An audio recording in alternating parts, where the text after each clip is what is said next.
So good morning, welcome back to the channel.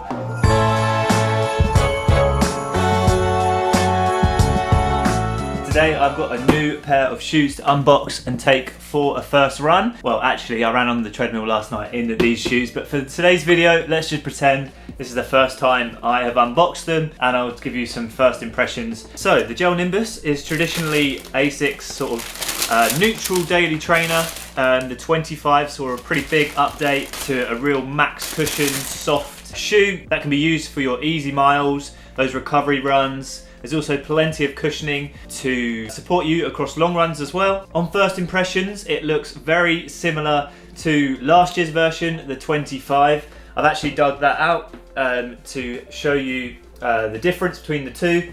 I did 200 kilometers in the 25, so I'm interested to test the 26, and I'll let you know today if I can tell any differences between the two, which is better. So as I was saying, the 25 was a pretty big update for the Gel NIMBUS lineup, a complete redesign, whereas this year the 26 looks very similar, and I think there are only a few minor changes to this model, so it's very much a sort of tweak from the success of the 25. So let me quickly talk you through some of the specs of this new shoe that's just arrived. So one of the biggest changes to this new model is the outsole. One of the sort of downsides of the 25, I would say, is that in wet conditions, the grip on the bottom of the shoe was okay. It wasn't exceptional. It didn't give me like crazy confidence when it was raining, so I often would avoid that shoe in the wet. But it's interesting to see that ASICS have basically redesigned the rubber that they put on the bottom of their shoes. This is supposedly the stickiest rubber outsole that ASICS have made.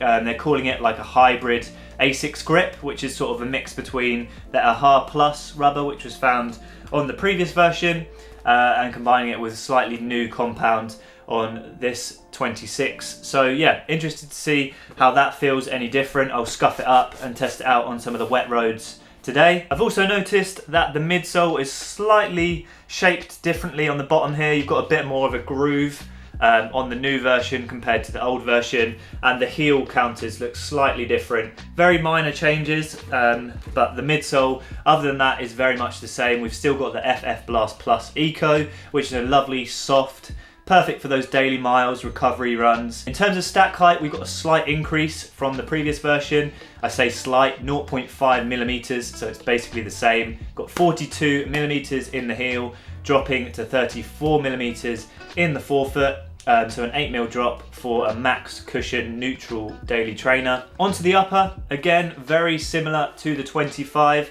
There's been some slight changes to the lockdown area around this lacing system. These green tabs here are slightly different to the sort of rope design you had on the 25. I personally had a good lockdown on the 25, so I didn't necessarily need any changes there, but if you had any issues with maybe, I don't know, some scrunching on top of your foot, hopefully this new lacing system should alleviate some of that pressure a little bit. In terms of the rest of the shoe, it is very much the same amount of plush cushioning. The midsole is very similar, and I have tried this shoe on the treadmill already, and the step-in feel feels pretty much identical to the 25, but today I'm going to take it for about a 10k run and give it a little bit more of a test. The main thing I really want to try is that outsole. Has it improved? If it has, then it's definitely worth upgrading. If it feels the same, then I'm expecting the 25 is probably going to be the better purchase if you can pick these up at a discount. And one final change that I've noticed is there's been a slight weight increase on the 26.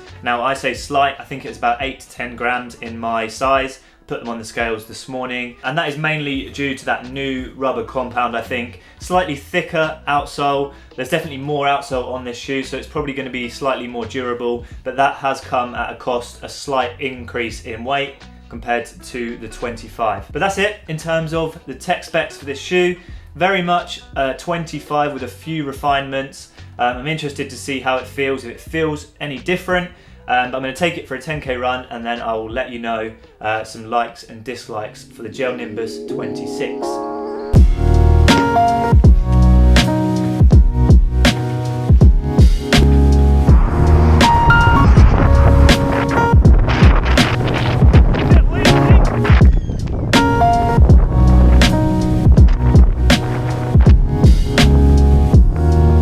Oh, this is borderline dangerous. So windy.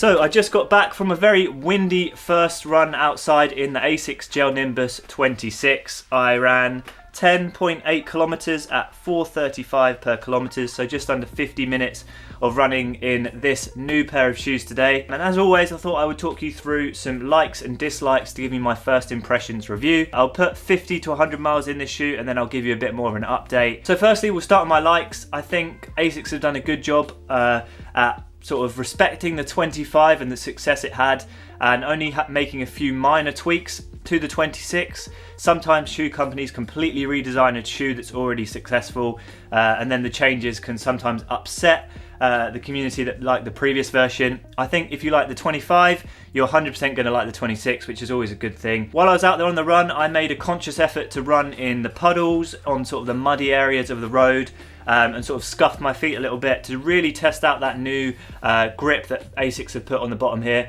And yeah, it's 100% better than what we had on the previous version. It felt really sticky, even on the wet, sort of hilly terrain that I was running on today. So it's the ASICS hybrid grip. It's really good to hear that they listen to the consumer. The grip on the 25, let's face it, was a little bit poor.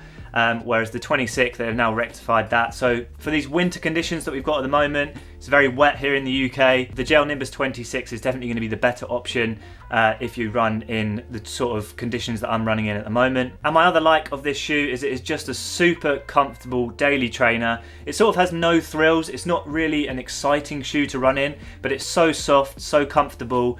For those daily miles, I think it's ideal.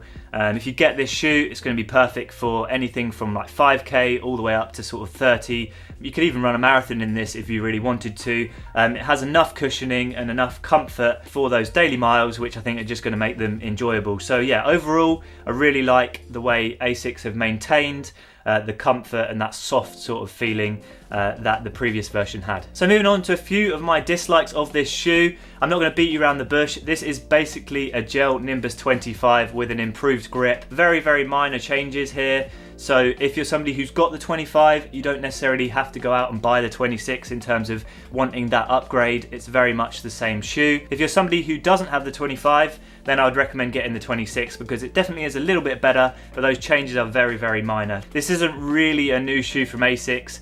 It is just a Gel Nimbus 25 with a new grip. And that is a little bit on the harsh side, but I think for 11 months difference between the two launches, the Gel Nimbus 25 came out in February, this shoe comes out in January. There really isn't a lot of difference between the two. And my only other dislike of this shoe is in the upper. I was getting a little bit of irritation on the top of my foot, and since having a little closer look at the shoe's construction, I've noticed that there's a little decal here, that decal here, which basically just has a bit of branding on it that is stitched into the tongue, and I was just getting a tiny bit of irritation, very minor.